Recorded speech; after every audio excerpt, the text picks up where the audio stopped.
सभी को नमस्कार। मैं राजकुमार विश्वकर्मा हमेशा की तरह कुछ छोटी मोटी खास चर्चाओं के साथ आप सभी के सामने हूं। लगातार जिन विकास कार्यों को भारतीय जनता पार्टी हो या कांग्रेस हो, जिन विकास कार्यों को लेकर के लगातार ये चुनावी मैदान में होते हैं, और ख़ास तौर पर अगर मैं बात करूं किसी विधानसभा क्षेत्र को लेकर के, क्योंकि देखिए मध्य प्रदेश है और मध्य प्रदेश में ऐसा नहीं कि हर जगह पर भारतीय जनता पार्टी के विधायक होते हैं। और एक विधायक की नैतिकता क्या बनती है कि उस क्षेत्र की देख रेख करना, वहाँ पर कितने कार्य हो रहे हैं, उन सारे कार्यों की गतिविधियों पर जानकारियाँ लेना।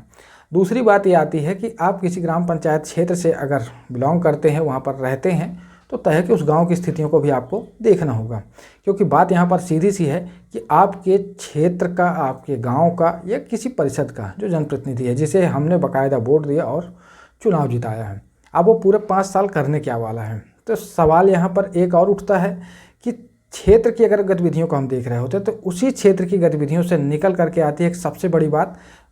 कि विकास कार्यों के मुद्दे को लेकर के।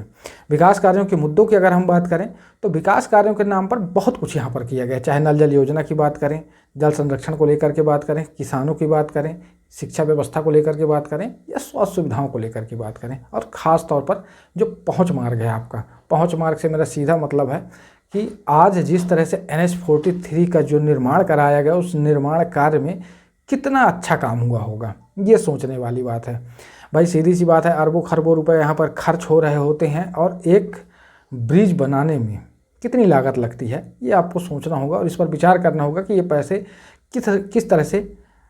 बर्बाद किए गए।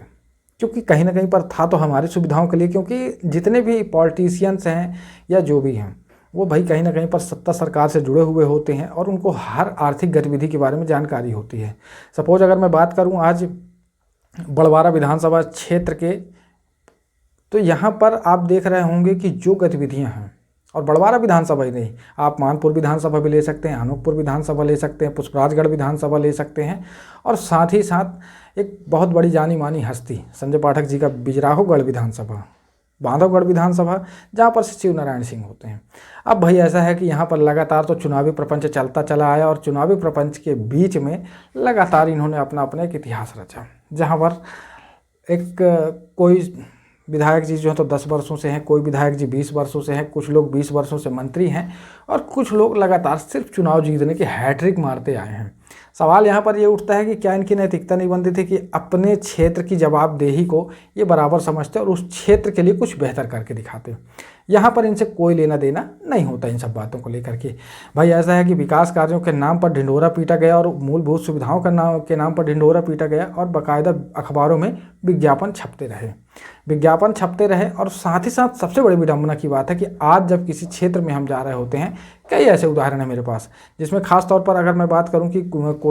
चाहे कोतमा विधानसभा हो वगैरह वगैरह, कोई भी विधानसभा, तो आप डायरेक्ट ऐसा करिए कि कोतमा विधानसभा से चलना शुरू करिए और वहां पर से आप एक सफ़र तय करेंगे तो आप सीधे कटनी की ओर चले आइए। अब आपको NH-43 का एनालिसिस करना है और सिर्फ ये गिनना है कि आपको उस NH-43 में कितने गड्ढे मिले और कितने ऐसे ब्रिज थे जो कि टूट फूट की हालत में होते हैं, जहां पर यह कह लिया जाए कि ब्रिज बने कुछ वर्ष हुए होंगे और उससे बेहतर आप देख पा रहे होंगे कि जो पुराने ब्रिज बने थे उनकी स्थितियां ज़्यादा बेहतर होती हैं। सवाल यहाँ पर ख़त्म नहीं होता, सवाल यहाँ पर फिर शुरू होता है कि अगर किसी भी ब्रिज की स्थिति ऐसी थी जो कि अब जर्जर हालत में होता है, तो इसकी जिम्मेदारी अब हम किस पर थोप दें, या हम किसे जिम्मेदार मान लें, उस ठेकेदार को या फिर उस सरकार को जिसके कार्यकाल में ये कार्य हुआ है। भाई यहाँ पर ऐसा है कि अभी तो हाल फिलहाल मौजूदा हालातों में अब CM का चेहरा भी बदल दिया गया। अब जो है तो एक नई कहानियाँ शुरू होंगी, पुरानी योजनाओं का क्या होगा क्या नहीं होगा एक अलग विषय है। लेकिन बात यहाँ पर आती है कि सुविधाओं को लेकर के, जनता को दी जाने वाली सुविधाएं, यहाँ पर सवाल NH-43 से शुरू होता है तो NH-43 पर ही ख़त्म होगा। क्यों और किस लिए, यह भी आपको बताता हूँ। आप इस बात को ज़रा गौर से समझिएगा कि आप किसी भी क्षेत्र से बिलोंग करते हों और आपके आसपास NH-43 का एरिया है, और उस NH-43 से आप जब जा रहे होते हैं तो आपके आसपास, चाहे आप कोतमा से बिजरी की ओर जाएं तो आपको क्या मिलेगा, टोल नाका। कोतमा से अनूपपुर से शहडोल की ओर आ रहे हैं तब भी आपको एक टोल नाका मिलेगा, और उस टोल नाके में आपको बाकायदा गाड़ियों के पैसे देने होते हैं, टैक्स कट रहा होता है। सड़कें कैसी हैं उससे कोई लेना देना नहीं होता है। यहाँ तक ठीक है। अभी और जब इधर की ओर आएंगे उमरिया की ओर, तो उस बीच में एक टोल नाका और बन रहा होता है। अब सड़कों की जब हम स्थितियाँ देख रहे होते तो बीच बीच में लंबी दरारें पड़ी हुई होती हैं। उसमें देखा जाता है कि जिस तरह से एक दर्जी पुराने कपड़ों को लेकर के कहीं छेद है कहीं कुछ है तो उसमें बराबर ठेकरा लगाने का काम करता है, यानी कि लीपापोती करता रहता है। वही स्थिति आज NH-47 की हो गई है।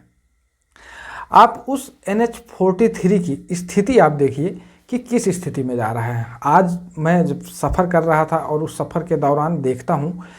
कि एक ब्रिज जिसे बने महज कुछ वर्ष हुए होंगे और उसकी स्थिति इतनी दयनीय होती है कि जब मुझे आज मैं देखा वहाँ पर तो मुझे इस बात की बड़ी गंभीरता से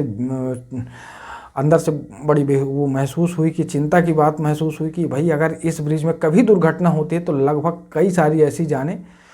जो चली जाएंगी। इसका अंदाज़ा लगाना बड़ा मुश्किल है, क्योंकि बीच का जो गैप मेंटेन करना होता है वो गैप मेंटेन ना होने की बजाय बल्कि धीरे धीरे वो गैप बढ़ता जा रहा है। उस ब्रिज में अच्छे खासे गड्ढे होते हैं, बल्कि गड्ढे ही कुछ इस तरह के होते हैं कि अगर आप वहाँ पर खड़े हैं तो वहाँ पर से निचली सतह तक आप देख सकते हैं जहाँ पर पानी का हिस्सा होता है, यानी कि महानदी के ऊपर बनाए गए मैं ब्रिज की बात कर रहा हूँ, जो कि बड़बारा विधानसभा क्षेत्र से जुड़ा होता है और एक तरफ बांधवगढ़ विधानसभा क्षेत्र से जुड़ा हुआ होता है। भाई यहाँ पर घूम फिर करके सवाल फिर वहीं पर आ जाता है कि दो विधानसभा क्षेत्रों के बीच बना हुआ एक ब्रिज जो कि महानदी के ऊपर बनाया गया, साथ ही साथ दूसरी तरफ एक और भी बड़ा मुद्दा जो उठ करके सामने आया। जब हम किसी क्षेत्र की बात करते हैं तो बात ये आती है, क्योंकि NH-43 का मुद्दा था अभी, अब उसके बाद बातें आती है कि प्रधानमंत्री ग्रामीण सड़क योजना को लेकर के। तो भाई कितने सारे ऐसे गांव हैं जहां पर गांव से गांव जोड़ने का काम किया गया हो और उन सड़कों की स्थितियां आप देख लीजिए। बाकायदा पैसे खर्च हो रहे होते हैं, हर वर्ष टेंडर हो रहे होते हैं, सब कुछ हो रहा होता है, सब कुछ एक सिस्टम से चल रहा होता है, बस काम सही तरीके से नहीं किया जाता। तो ये पैसे आखिर जाते कहाँ हैं और कौन इस पैसे को खा जा रहा है? और सबसे बड़ी बात ये उठती है कि क्या उस काम की देख रेख करने वाले इंजीनियर सो रहे होते हैं, क्या जिला प्रशासन सो रहा होता है? और उससे भी बड़ी विडंबना ये है कि जिस गृह ग्राम क्षेत्र में स्वयं मंत्रियों का डेरा हो, उस गृह ग्राम क्षेत्र की स्थिति कुछ ऐसी होती है जहाँ पर एक ब्रिज को लेकर के नहीं बल्कि ये देखा जाता है कि चाहे सड़कें कैसे भी हों उनकी स्थितियों का जायजा लेने की कोशिश कभी किसी ने नहीं की। हमारे क्षेत्र की स्कूलें कहाँ जा रही होती, उनकी बिल्डिंगें कहाँ जा रही होती, क्योंकि देखिए भाई डेवलपमेंट की अगर हम बात करें तो आपको बहुत सारी चीज़ें गिनाई जाती होंगी। जैसे आज यह गिनाया जाता है कि गवर्नमेंट ने ITI कॉलेज बनवा दिया, ठीक है, कई सारी नई स्कूलें बनवा दी, वहाँ तक भी ठीक है, कई सारी नई अस्पतालें बनवा दी गई, ये भी ठीक है। लेकिन उन भवनों का क्या जहाँ पर लंबी लंबी बड़ी बड़ी दरारें पड़ी हुई होती हैं और महज वो कुछ वर्ष पहले बने हुए होते हैं। अब बिल्डिंगें आपने बना दी, भवन आपने बना दिया, लाखों रुपए करोड़ों रुपए वहाँ पर खर्च हो गए, लेकिन उसकी स्थिति क्या है, इसकी जिम्मेदारी कौन लेता? भाई यहाँ पर तो हमने NH-43 की जो स्थितियाँ देखी, उसके बाद प्रधानमंत्री सड़क योजना, जिसे हम ये कह लें कि एक गांव से दूसरे गांव जाने की जो योजना बनाई गई, उसमें ये था कि पहुँच मार्गों को कैसे बनाया जाए, ये यहाँ तक ठीक। इसके बाद किसी नए भवन की बात अगर हम करें तो उस नए भवन की स्थिति क्या होती है ये भी हमें देखना होगा। अभी हाल फिलहाल कुछ स्कूलों का जब हमने जायज़ा लिया था तो उसमें ये बात प्रमुखता से सामने आई कि जहाँ पर नए स्कूल भवन बनाए गए और उन स्कूलों को बने हुए महज 2 वर्ष 3 वर्ष ही हुए होते हैं और दीवारों में, छतों में और उनके फर्श में बाकायदा टूट फूट की स्थिति सामने होती है।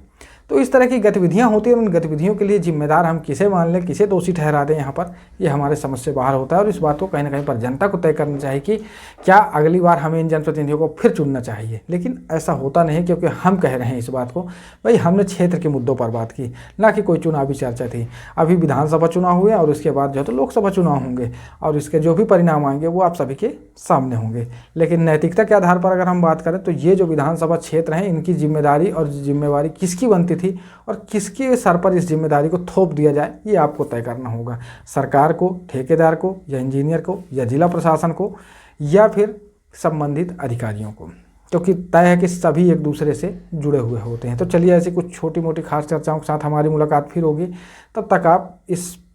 ब्रिज को देखिए कि इसकी स्थिति वास्तविकता में है क्या। नमस्कार, मैं राजकुमार विश्वकर्मा।